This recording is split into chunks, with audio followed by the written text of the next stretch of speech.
అట్లాగే అక్కడ రైతుల చేత పెట్టిస్తున్నారు, వ్యాపారుల చేత పెట్టిస్తున్నారు.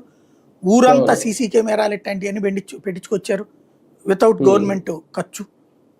అలాంటిది ఓవరాల్గా ఊరుని అంటే తనకి నిజంగా పవర్ ఉంటే ఏం చేయగలడని చూపెడుతున్నాడు అక్కడ ఉండిలో.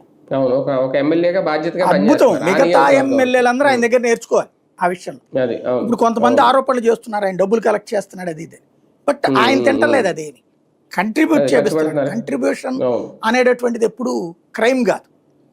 సరే కట్టలేని పరిస్థితుల్లో ఎవరైనా ఇబ్బంది పెడుతున్నారా మనకి తెలియదు, అట్లుంటే వాళ్ళే బయటకు వచ్చేవాళ్ళు కదా.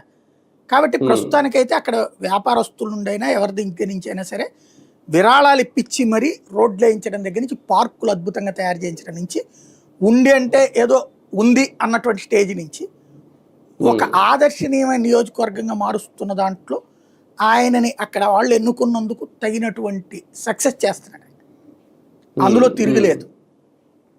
అదే సందర్భంలో ఆయనలో ఆగ్రహం రగిలిపోతూ ఉంటుంది, కడుపు మండుతూ ఉంటుంది. తన అంటే ఆనాటి అవమానం, ఒక పార్లమెంటు సభ్యుడి స్థాయిలో ఉండగా తనని నిర్బంధించడం, హింసించారు అన్నటువంటి అది మావులోళ్ళు అయితే మిగతా నాయకులు ఇప్పుడు జైళ్ళకి వెళ్ళిన వాళ్ళు లేకపోతే ఇంతకుముందు కేసులు పెట్టించుకున్న వాళ్ళు చూసి చూడనట్టు వదిలేస్తారు.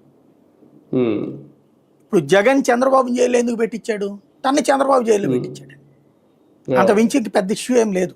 ఈ అంటారా రూల్స్ ప్రకారం జరిగాయి, ఆ రూల్స్ లో వైలేషను, ఇవన్నీ కుంభకోణాలన్న ఆరోపణలు ఇవన్నీ కామనే రాజకీయాల్లో.